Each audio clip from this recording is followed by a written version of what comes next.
Hey guys, welcome to a brand new video on my channel, Megz Moviez. If you are new to this channel, this is basically where I talk to you guys about my passion for movies. This goes from collections, hauls, reviews, and to today's video, so let's get into it.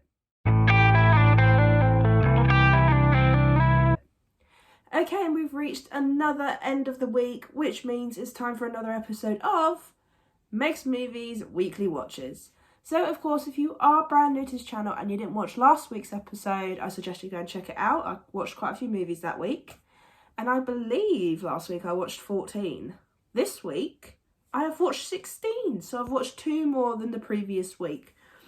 So, yeah, so like I said, if you are new to this series, this is just basically me talking to you guys what I watched throughout the week. And that week tends to start from the Sunday and ends the Saturday. So this one's from the 15th all the way to yesterday, which is the 21st. And of course, like last week, some will be physical and some will either be streaming or will be part of a collection box set. So there's no point in me keep popping the box up for each film. So yeah, so I'm just going to move over to the side so I can then put the posters there. And then I'll tell you guys what I've watched this week. Okay, so if you see me keep looking down, that's because I've got my Letterboxd currently open. Because, like I said, some are physical, some are streaming, so it'd be a mix of posters and all that, so I need to keep track and put them in the right order. So the first movie I watched this week was The Invisible Woman. So I've decided to watch the Invisible Man franchise, just a simple fact of I was doing original versus remake for it, and I thought, the Universal Monsters collection, I've never actually truly watched, so I thought, why not get the collection and see what they're like. Not gonna lie, The Invisible Woman, I found it 50-50. It was okay, bit of an odd story, did get a couple of chuckles out of me, but I will say it's not been my absolute favourite of the franchise. It's not my least favourite either, that comes up later in the week. But I like what they tried to do, but at the same time I felt it was just a little bit odd.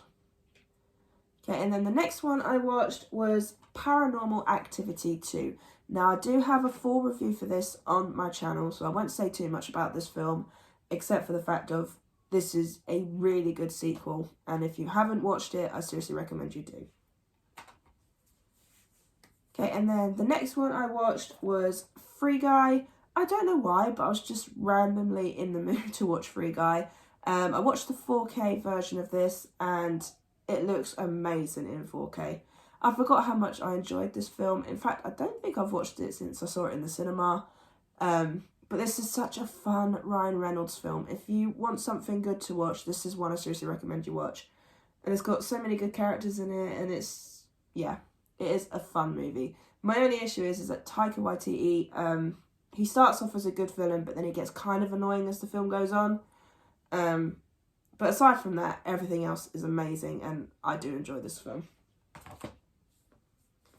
Okay, and then the next one I watched was Paranormal Activity 3. Now, yet again, there's a review for this on my channel because I'm currently reviewing the Paranormal Activity franchise. So I won't delve too much into this, so if you want to see my full review, go check that out.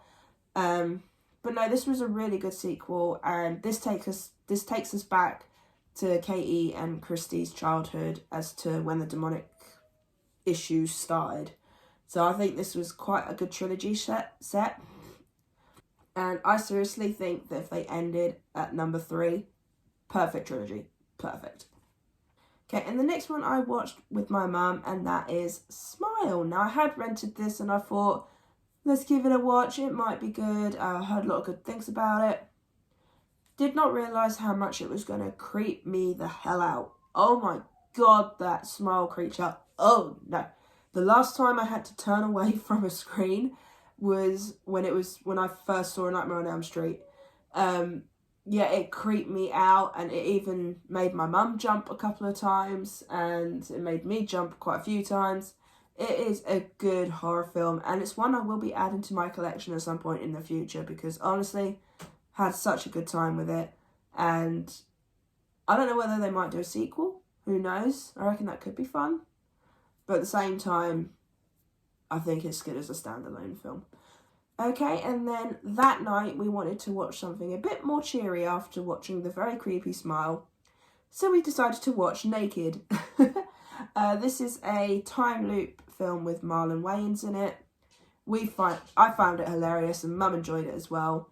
It's just a fun little movie. It's not anything sort of like blockbustery or anything like that, but it is a good streaming service film. And it's one that you can shut your brain off. It's one you can put on in the background, or like us, when we watched Smile, we wanted to watch something a little bit more cheerier. But no, this is a decent film, I will admit. And if you want something that's not too sort of like, not too annoying, but also at the same time you want something that's just not going to have you thinking too much or having you thinking about the plot, this is one I recommend. Okay, and then the next one I watched is Sonic the Hedgehog. Now, this is the Blu-ray slipcover, but that's because the 4K didn't come with the slip, so I thought, why not keep the Blu-ray cover? I really enjoy Sonic the Hedgehog. This is such a fun film, and I watched the 4K one of this. Looks amazing in 4K. This was Jim Carrey coming back to the mainstream, and I'm well and truly glad that he came back, and especially in this film. But no, this was a really good comeback for him, and I still need to watch the second one. I started watching it a couple of nights ago, but then I fell asleep, so hence why it's not in this list. Okay, and then the next one is Paranormal Activity 4. Got a full review for this one as well as part of my subscriber mail review series. This is better than I thought it was. I remember when I first watched this, I weren't a massive fan, especially since I knew one of the actors. Turns out I know two, so that takes away from the whole, oh, you don't know the actors situation. I think it's more real when it's like that. But I found a new love for this, not going to lie. I've enjoyed this a little bit more this time around, now that I left it for a little bit. But no, this is a fun sequel, and if they ended it this one, I would have been okay. Okay, and the next one was my first cinema trip of the year, so I do have a trip to the movies vlog for that, and also a review, so go check that out. But that is Empire of Light, and not gonna lie, I'm a little bit gutted that was my first trip to the cinema. I was hoping it'd be Megan, but it was a decent film, and maybe once I give it another watch, maybe I might enjoy it a bit more. But for my first cinema trip, like I said, just a little bit gutted. Okay, and then the last physical one I've got to show you, the rest are all streaming or part of a collection set. The next physical one is Mr. Popper's Penguins. I watched this as part of my 52-week movie challenge book that I'm currently filling out. This one was challenge number 4, a film starring animals. So I thought, why not do a Jim Carrey film, especially since it was his birthday the day I watched this. But no, I really enjoy this film. This is such a cute and adorable film. I think this is what started my love for penguins, in all fairness. But no, this is such a fun film. And if you want a Jim Carrey film that's not his over-the-top kind of comedy, this is more tame. This is seriously one I recommend because it's such a cute film as well. And yeah, I'm really glad I gave this a rewatch because I haven't watched this for a while, so I'm glad I chose this. Okay, the next one I watched is Can You Keep a Secret? This was on streaming. I thought I'd give it a watch just because it's got Derek Hale in it from Teen Wolf. I found it okay. Unfortunately, it was a bit predictable with these kind of rom-coms. The acting was okay. It wasn't anything too special, but it was one of those films that I felt like I got a couple of giggles out of, and I feel like I could watch it again in the future, but it'd most probably be sort of like in the background, or if I feel like watching a romantic comedy, I might go to this one. Okay, and then the next one I watched was from my original versus remake series, and that is the original Benji. I watched this because apparently Blumhouse did a remake of Benji, so so of course I watched the original first. I found it very 50-50 in the sense of it felt like a family film in the first half, then it went into a dramatic film by the second half, and it was just, I found it cute. Benji is cute, but I don't know how often I'd go back to this film. Just the simple fact of I had a bit of trouble getting into it. And I do wish that they had established what the film was going to be by the end. But, you know, what can you do?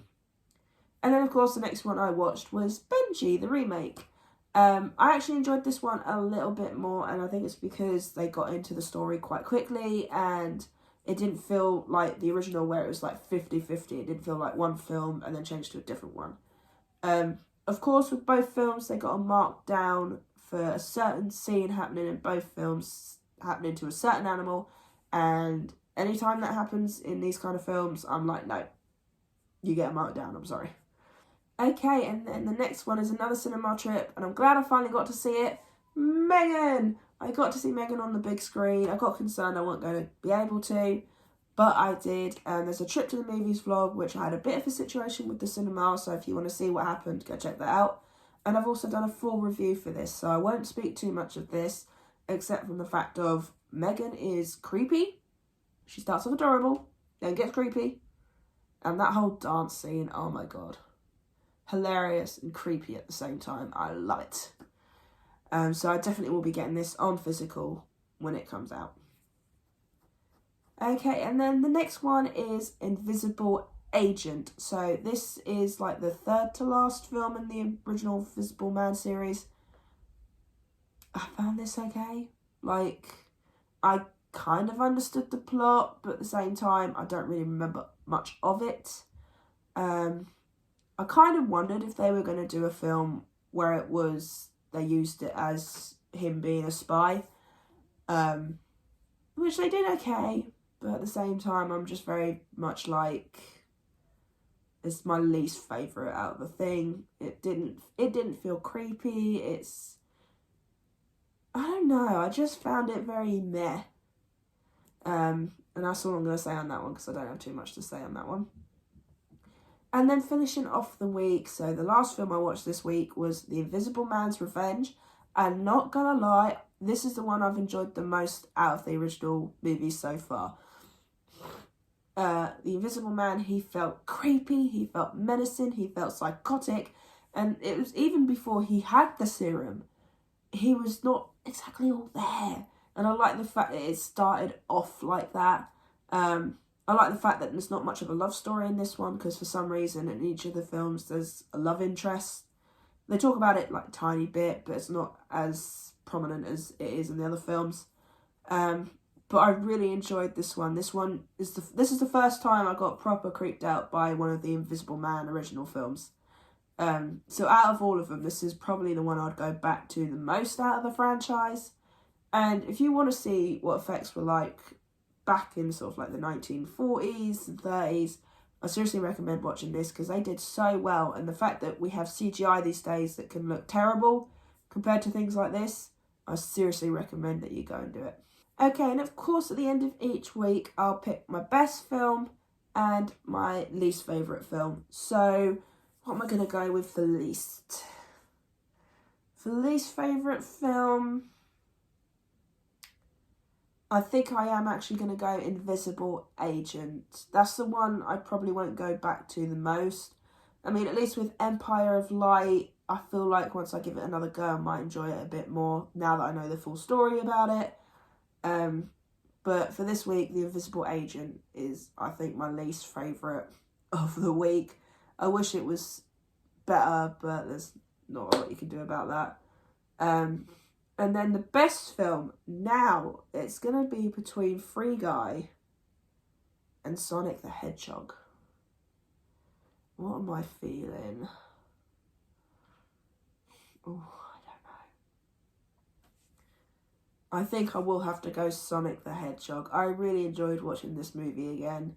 And it's so fun to watch it on 4K. And I certainly look forward to seeing what they do with the third movie. A little bit gutted Jim Carrey might not be coming back. I hope he does. But this is the first time like a video game movie I've truly enjoyed. Okay, we've reached the end of another episode of Megz Moviez Weekly Watches. Today I'm actually going to be watching the last Invisible Man film of the franchise before I go to work. I've got some cinema trips planned in the week, so they'll be coming up in next week's video as well. But yeah, so I really hope you enjoyed this video. If you did, then do give it a thumbs up. And if you are new to this channel, then go ahead, hit that subscribe button and also the notification bell down below to be notified when I post. And also leave me your comments and thoughts on the movies I've watched this week. Is there any you watched that you enjoyed? Did you get to see Megan in the cinema? Things like that. Let me know in the comments down below, and I'll see you guys next time.